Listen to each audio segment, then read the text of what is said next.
Hello, this is Rob Mazak, and I'd like to take a moment to welcome you to the Life by Mazak podcast channel. Here on this channel, anything is possible. Any subject will and usually is discussed, and there's no telling how this message will unfold as we work through an idea, through an experience, or through a thought. These subjects come from the vast amount of information and experience through spirit, through life lessons, and from working with a lot of other people. Scripts are never used on this channel, and the message simply unfolds as the subject is discussed. Follow along and see where it leads us, or more specifically, where it leads me. These podcasts are produced in the hopes of helping others to benefit, to grow, and to excel in their own human experience. At Life by Mazak, we work towards helping you achieve wellness for your mind, your body, and your soul using many specialized services. Services that include psychic medium and tarot readings, quantum healing hypnosis, past life regression, intuitive Reiki healing, life coaching, and many other services.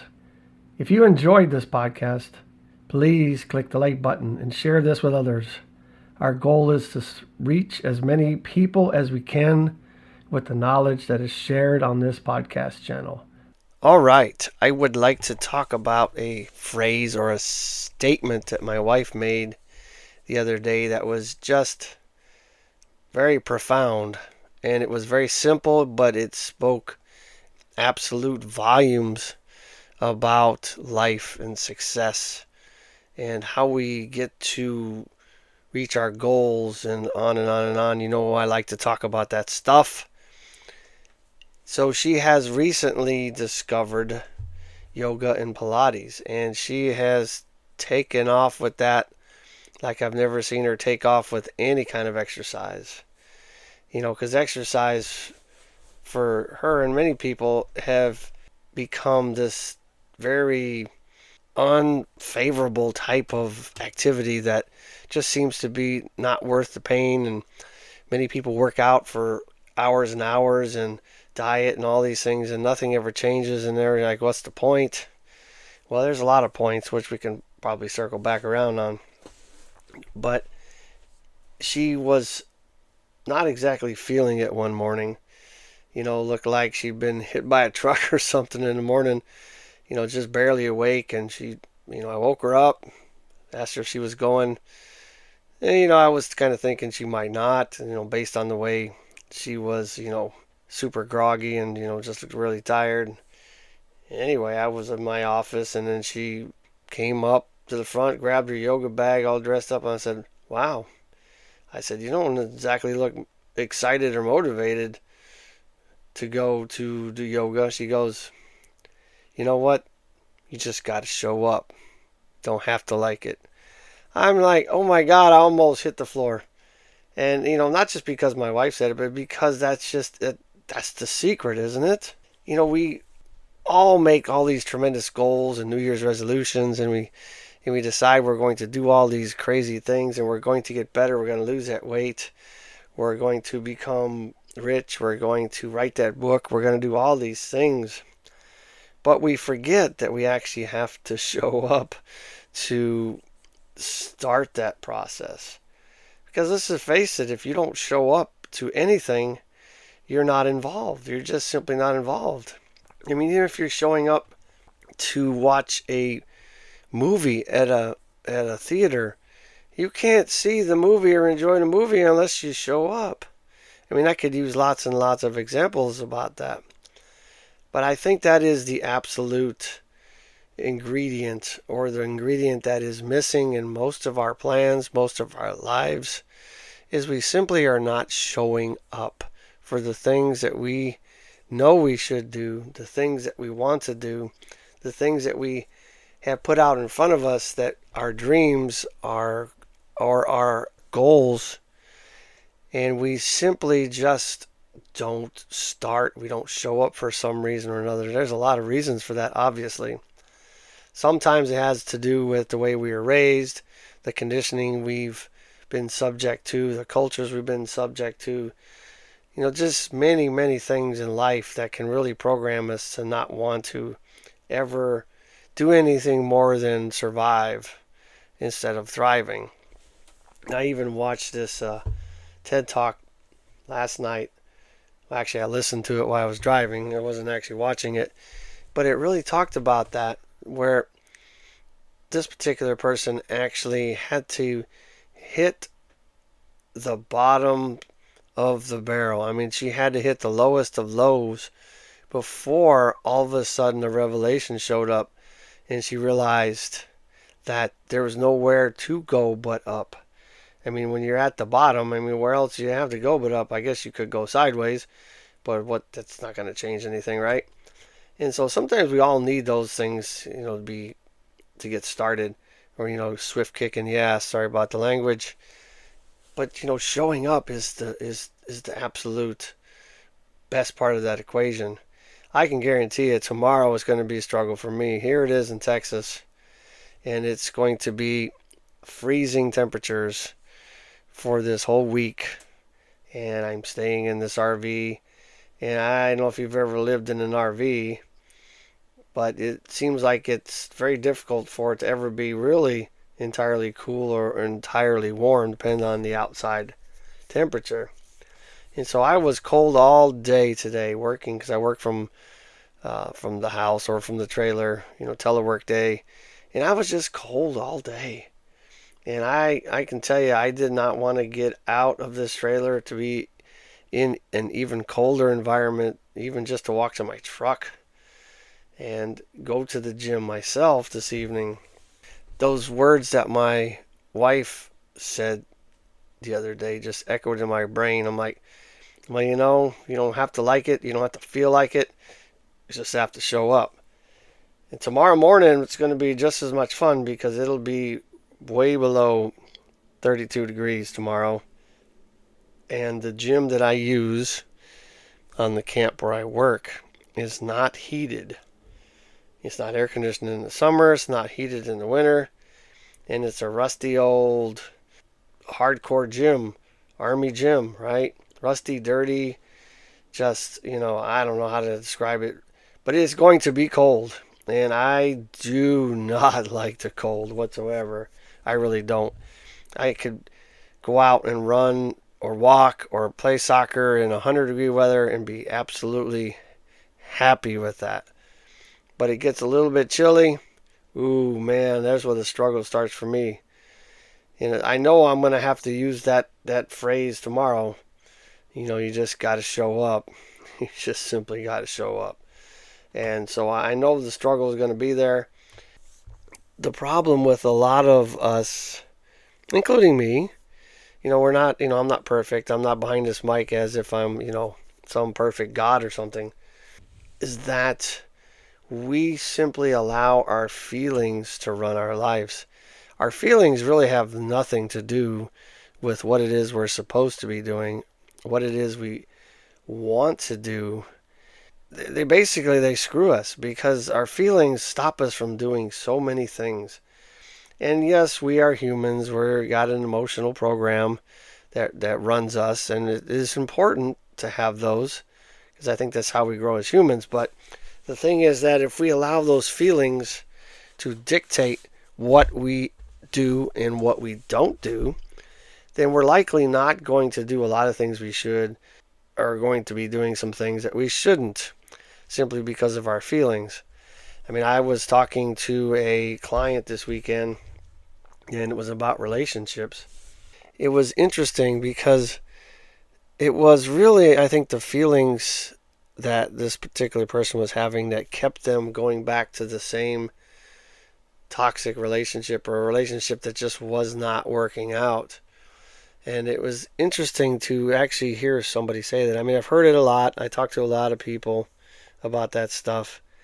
But I mean, that really struck me very strongly this weekend, having heard my wife say that particular phrase, and in listening to somebody talk about the feelings that were dictating their life. And I'm not saying that the person is bad, and they're actually a wonderful person, very, very successful. But we all go through that. We all have those feelings, and we don't entirely know that it's happening sometimes. And one of the things I would say about that is that when you go through your own personal healing journey and you really start to uncover those things, you embrace those emotions, you understand those emotions, you understand what they do to you, and you understand how they got there, how they got lodged in your subconscious and in your programming. Then when those things begin to rear their ugly head and they start to get in your way or push you in a direction that you should not be going, then you can clearly recognize that a lot better. I've said this in many podcasts, but once again, it's important, is that once you recognize yourself or you understand yourself or what makes you tick or understand how the feelings move you around or try to move you around, then you begin to see that like a banner. At least for me, it's like I see, sort of like on a screensaver back in the older days, at least, where they used to have the words and the phrases going across. That's how I see the message when I'm having those stupid moments. I call them stupid moments. Those times of struggle, those times when my conditioning and my old trauma, if you will, my old bad times, the things I've struggled with in the past, start to try to dictate what I'm doing and what I'm not doing. I could literally see it. It's kind of cool. Like I've said before, sometimes even when you know these things are happening and you can see them happening, you can hear them happening, whatever, sometimes it is okay to kind of sit with those emotions and let it happen. Because sometimes these emotions need to take their course, but they don't have to stay. They don't come to stay, they come to pass. Emotions are not meant to be permanent. And a lot of times we allow our emotions to become a very permanent fixture in our lives. And what happens then is it creates an entire life path and a lot of hardwiring in our subconscious, our consciousness, our mind, however you want to look at that, that really begins to run our lives. And it goes on automatic pilot, and we don't really have a lot of control of it, especially when we don't even know it's been installed. We have to be careful that we don't allow emotions to persist, perceptions to persist, that will create personalities and pathways in our life that we don't necessarily want to have. And then they become our comfort zone. And it's very, very hard to get out of those comfort zones, to get into the uncomfortableness of change. And once again, you have to show up in order to change. If you want change, yes, you have to change something. And that sounds cute to say, and it sounds easy to say, until you try it. Imagine that you're trying to change something, especially in a relationship. Oh my goodness, especially a long-term one, right? Could be the most impossible thing in your mind, the most emotionally draining thing in your mind, even when it's such a simple thing. It's because many of us have become conditioned to be in a certain pattern, to be a certain way, and we've just learned to accept things and go with the norm. And when you start to get outside the program, just like in a computer, it wants to reset back to its norm, its base. So that's what happens in computers, right? Once you're done with the program, once you're done using it, you close it, it resets, it gets back to its normal state. And then whenever you're ready to use it again, there it goes, and it's the same thing. The program runs the same. You can put different input in it, but the outcome many times in many programs is very similar, right? The same. And that's what happens with us human beings. Sometimes we forget that we are much like a computer, where garbage in, garbage out. And I'm not saying everything that's in your life is your fault.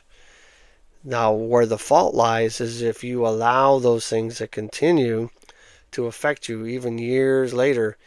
I know some people that they are still in a automatic swirling in a downward direction pattern from something that happened 30, 40, 50 years ago, and it's still instilled in their consciousness, and they don't even realize it. And sometimes they don't even want to change it. They're happy being unhappy. And some people are just okay with that state. I don't know about you, but I'm not. And I guess I was one of those because I had to get a swift kick in the ass many years ago. A long term marriage suddenly changed directions, and I had to really look at myself. And it was not fun. It was absolutely not fun. It sucked. The things that you uncover in those processes will really make you realize how you became the way you are. And it can help you become somebody different. And I'm not saying that it is a one time or a one period of time activity. It is a constant process. Because even though I've been through some really hardcore personal unraveling of things and trying to get myself in a different direction and become a better version of what I used to be, it is still a daily struggle. It is still something that has to be worked on. Because as human beings are not meant to be perfect, right? They're absolutely not meant to be perfect. Because perfection is never going to happen. Not in human beings anyway. We can become pretty doggone good at something or some things, or become somebody that's pretty daggum good, but we will never ever be perfect. And so I think looking at that more of not becoming perfect, but improving yourself all the time. Trying to become a better person each day, a better worker, a better husband, a better wife, a better boyfriend, girlfriend, sister, brother, co-worker, whatever that means to you. But I don't think that staying in one particular mode or personality or direction or pattern is really going to bring us anywhere or get us anywhere. Like I've said before, many of us don't know that that is going on. And then even when we do, most of us don't want to do the work because it is really, really uncomfortable, not fun.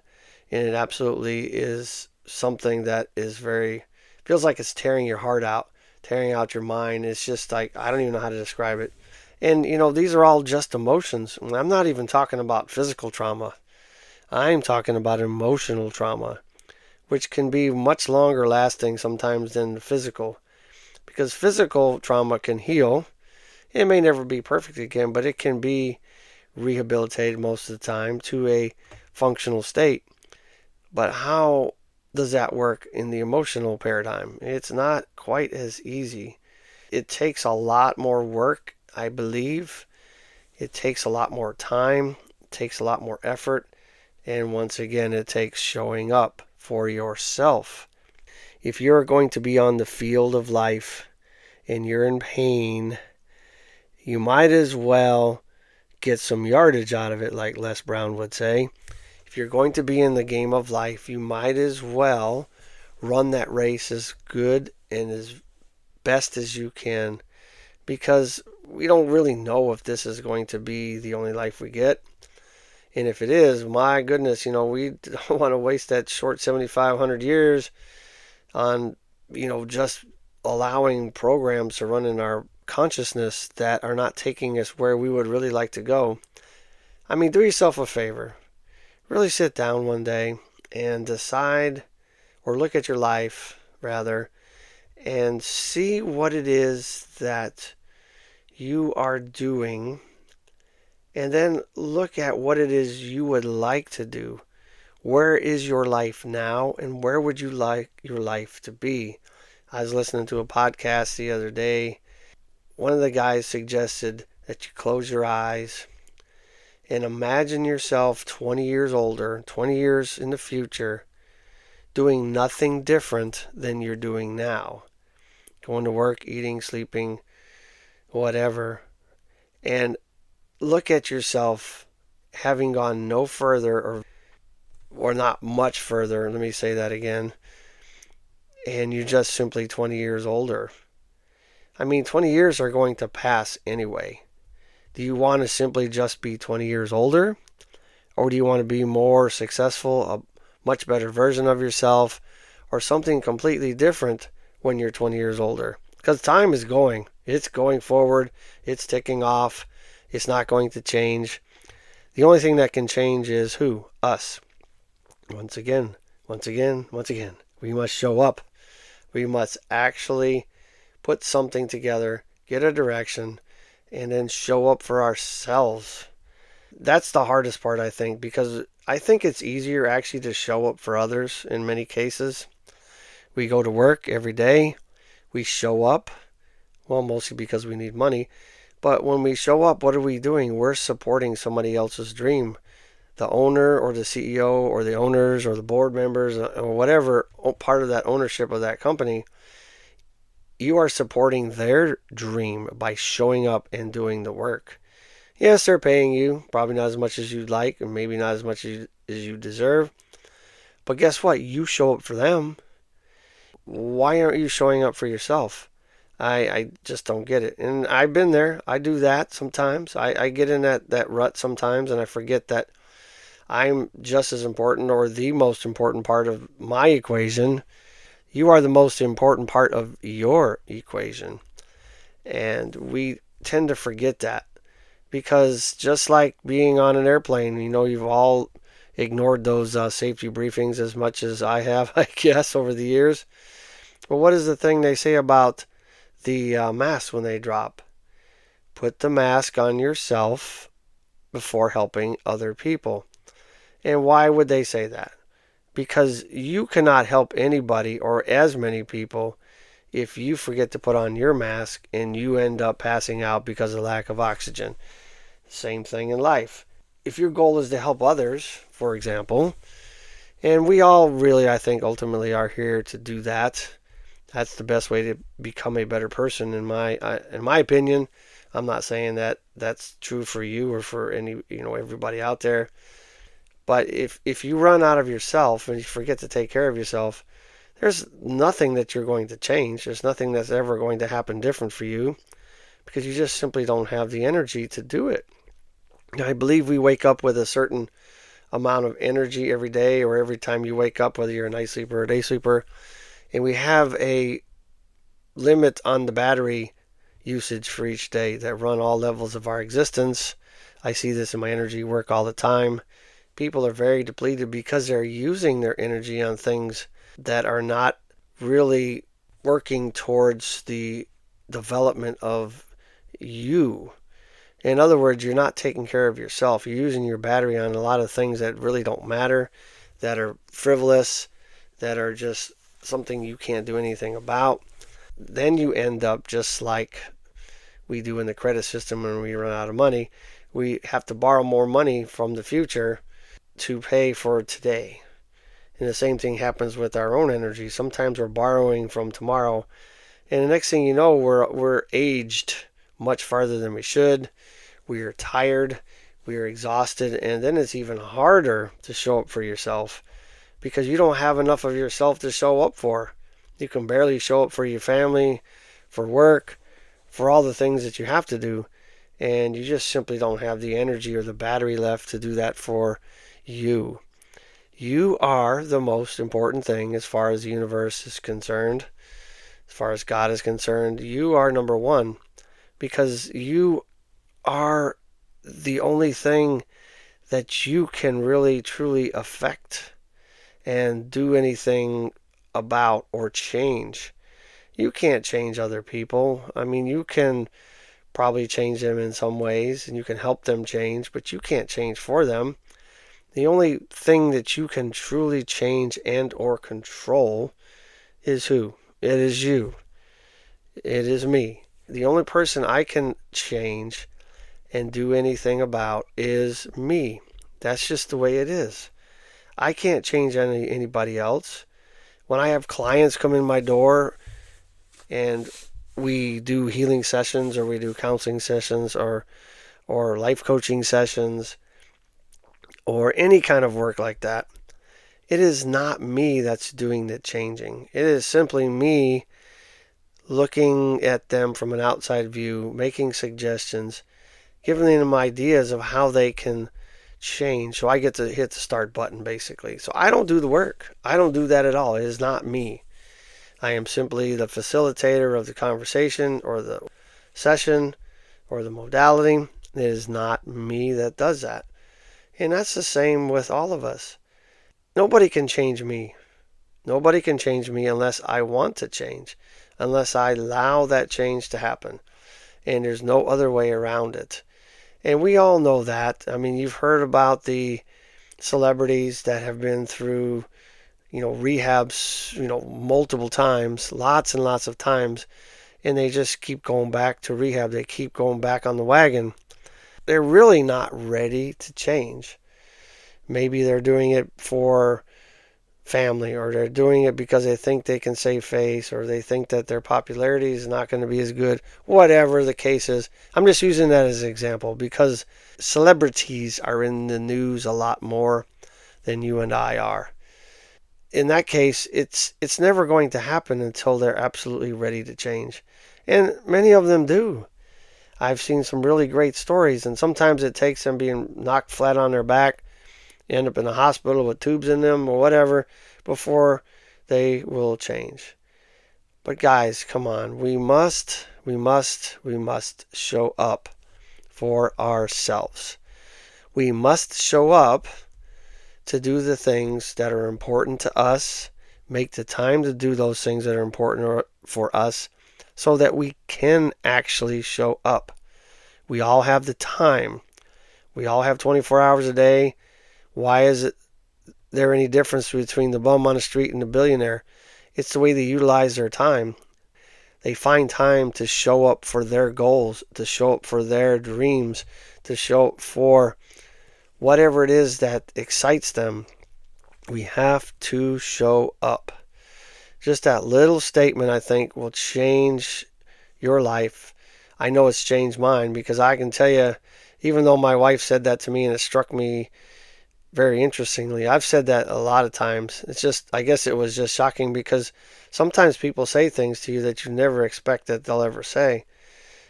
I know that just going through the motions sometimes is all you have energy to do, then do it.